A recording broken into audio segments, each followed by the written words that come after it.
माझं नाव कुणाल. माझं शिक्षण BA झालं आहे आणि मी आता घरीच असतो आणि शेती करतो.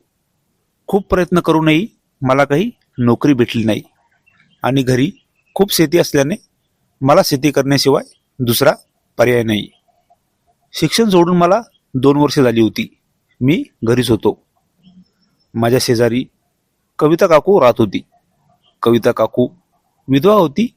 तिला एक 12 वर्षाची मुलगी होती. ती मुलगी आणि कविता काकू दोघीच घरामध्ये राहत होत्या.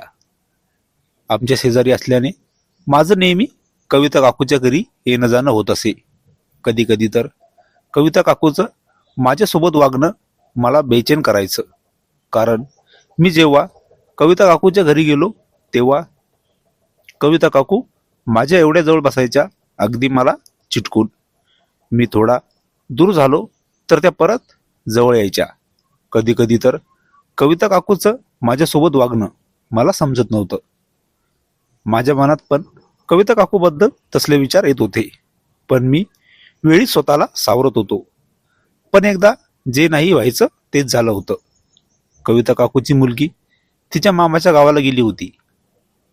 कविता काकूने मला त्यांच्या घरी बोलावले होते रात्री, त्यांना सोबत म्हणून. मी कसलाही विचार न करता कविता काकूच्या घरी गेलो. काकूने मला त्यांच्या बेडवर बोलवले. माझ्या मनात काहीच नव्हते, त्यामुळे मी तिथे बेडवर. थोड्या वेळाने कविता काकू पण माझ्या शेजारी.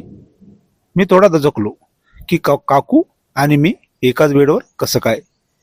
कविता काकू म्हणाल्या, मला काही प्रॉब्लेम नाही, तू बिंदासपणे झोपून जा. थोड्या वेळाने माझ्या मनात जे होतं तेच घडलं. काकूने मला त्यांच्यासोबत. मी पण कसलाही विचार न करता काकूंना. मी जेव्हा सकाळी काकूंच्या घरामधून बाहेर आलो होतो तेव्हा मला थोडं विचित्र वाटत होतं. त्यानंतर कविता काकूकडे बघण्याचा माझा दृष्टिकोन बदलला होता. माझ्या मनात कविता काकूबद्दल वेगळ्या भावना निर्माण झाल्या होत्या आणि मी कधीही जेव्हा काकू बोलवेल तेव्हा काकूकडे जात होतो. पहिल्यापासून आता काकूच्या घरी जाणं जास्त वाढलं होतं.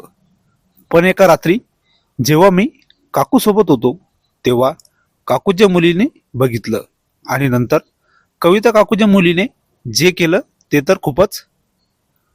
पुढील कथा भाग 2 मध्ये बघू. तोपर्यंत चॅनलला सबस्क्राईब करून ठेवा आणि व्हिडिओला पण लाईक करा.